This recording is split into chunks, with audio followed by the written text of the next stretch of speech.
السلام علیکم محترمین، الله تعالی مو جوړ او روغ او آباد لره، الله تعالی مو خوشحاله لره. دوستانو د سورۃ الکوثر نهایت اسانه او مجرب عمل له تاسو سره شریک کوم. د دې وظیفې کول انسان ته ډیر هغه څه ورکوي کوم چې دی غواړي. د انسان د زندگی ټول حاجات ورپوره کوي. که د انسان په ژوند کې هر څومره سخت حاجات وي، که هر څومره ناممکن وي، خو الله تعالی یې د دې صورت په برکت سره فورا ورپوره کوي. چا چې هم د سورۃ کوثر وظیفه کړې ده، د کم حاجت لپاره هغه حاجت یې بیا پوره سوی ده.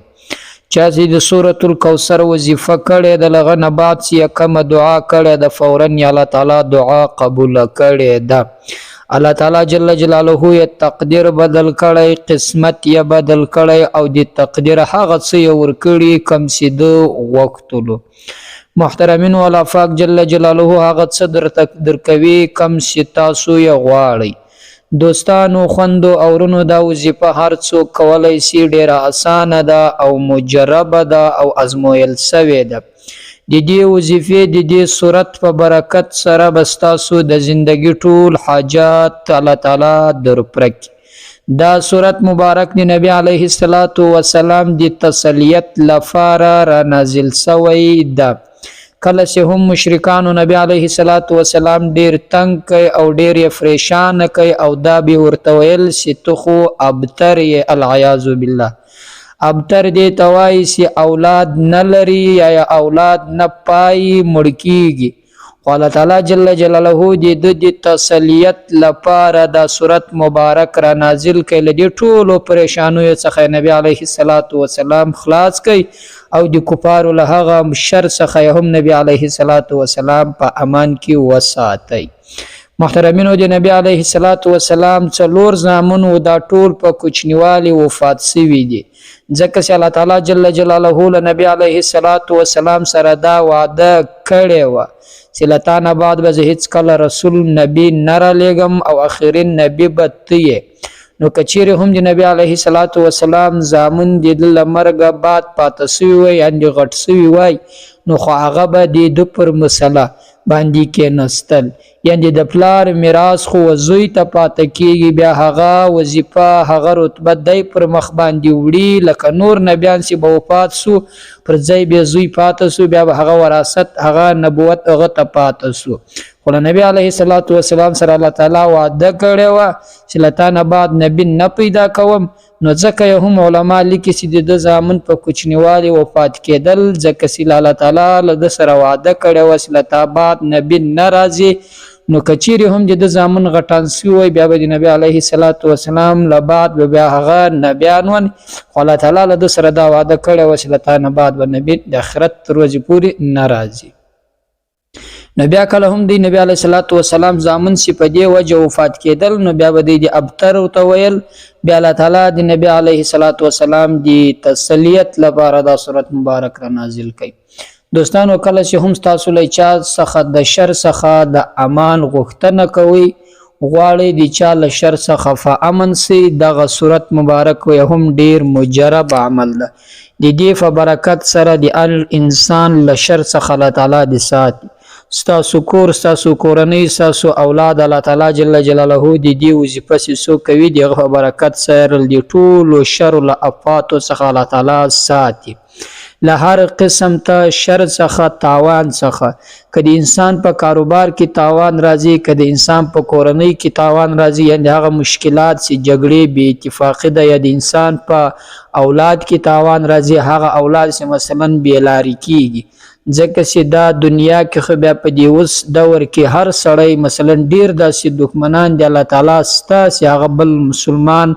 کاروبار ته تاوان ورسوي، یا اولاد ته تاوان ورسوي، یا کورنۍ ته تاوان رسوي، په یو قسم یا یو قسم یو لارې څخه د مشکلات ورسوي.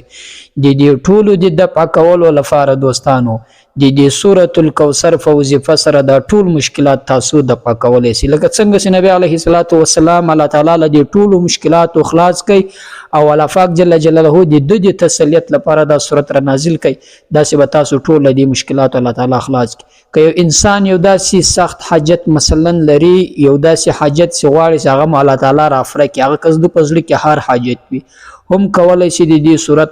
مبارک په برکت سره خپل حاجت پر کې خو ګوري چې جائز حاجت وي روا حاجت وي نه ناروا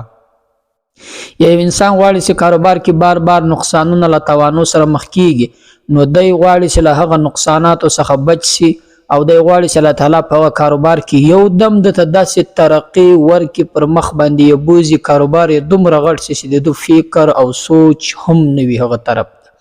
یعنی لداسې طرف به الله تعالی پر د مهربان سي کاروبار به ورته برابر کی د کاروبار زمينه د کاروبار اسباب سی وغه طرف ته د خیال هم نوي او خپل حیران چې لدې طرف څخه الله تعالی زما کاروبار څنګه را برابر کوي یا مثلا یو بل حاجت د پزړه کې وی د رښتې لپاره د هغه لپاره هم دا وظیفه کولای شي دا ډیر مجرب عمل د دوستانو او د دې وظیفه په برکت سره د انسان ټول پریشانی وګوري ختميږي ځکه چې دا ډیر مبارک سورت د حوض کوثر په دې کې بیان شوی د نبی عليه الصلاه والسلام سره الله تعالی د حوض کوثر وعده کړی د په آخرت کې کوي نو محترمینو دا ډیر مبارک او مجرب سورت دا او مجرب عمل دا او مجرب وظیفه دا چا چې هم دا وظیفه د کم حاجت لپاره کړی دا هغه حاجت یې پوره شوی دا او د دې حاجت لپاره چې د چاله شر څخه امن وخته دا وظیفه کړی دا له ټولو شر څخه الله تعالی خپل امن او حفاظت کې ساتلی دا چې تاسو هم په خپل حفاظت کې ساتي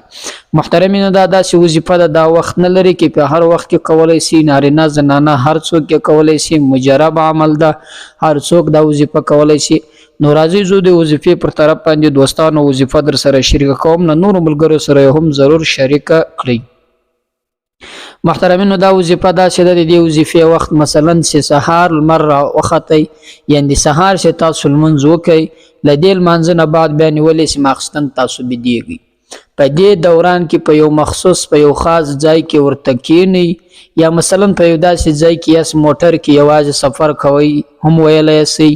یا مثلا په دکان کې یو داسې ځای کې ناس یا سلطاره شوکش دی په وظیفې په دوران کې نوی هم کولای شي په کور کې سي په یو کنج یو ځای کې ناس یا هم کولای شي په مسجد کې له هر منځ نه بعد هم کولای شي نو دا وظیفه شروع کوي تر دې مخکې به واره درود شریف وایي اللهم صلی کله سیم واره درود شریف وایي لغه نه بعد به اویا واره دا سورت وایي ان اعطيناك الكوثر فصل لربك وانحر ان شانئك هو الابتر ګوري دوستانو کوم په موبایل کې ورته کتل هم به او دس کوي کوم په قران کریم کې ورته کتل ویل می هم او دس کوي کوم فیاد وی بیا تاسو مرزه د کوم او دس کوي کوم نه کوي نو کله شي اویا ور دا صورت وایاس له هغه نه بعد به هغه درود شریف ور بیا وایاس خو تر دې وظیفې مخکې دوستانو یو خبره یاد به هغه حاجت مفزهن کیوي چې زید دې حاجت لپاره وایي دا څنګه کولای شي دا ټول حاجات په ځین کې سراجم شي دې ټول لپاره واس یا په یو وخت کې یا دی حاجت لپاره ویلای شي مثلا د تاسو دا حاجت چې الله تعالی کاروبار پر مخ باندې بوزي ترقی پکره نصیب کې دا په ذهن کې بیا به وظیفه ته کې نه وظیفه وکي کله چې وظیفه وکړه او درود شریف په پای او اخر کې هم وای لغنه بعد به الله تعالی الله سپورت کوي په ډیره عاجزي په خشوع سره به خپل حاجت دعا وغواړي الله تعالی مهربان د تاسو هغه حاجت بدر پرکي او هر څه تاسو په زړه کې کم جائز ارمان وي فغه جائز ارمان الله تعالی در پرکي په مقصد کې الله تعالی کامیاب کړي محترمین خدای دې تاسو په تاسو خو کوي وي پر الله تعالی مسپارم تر بل وظیفې پوری د خدای په امان السلام علیکم ورحمت الله وبرکاته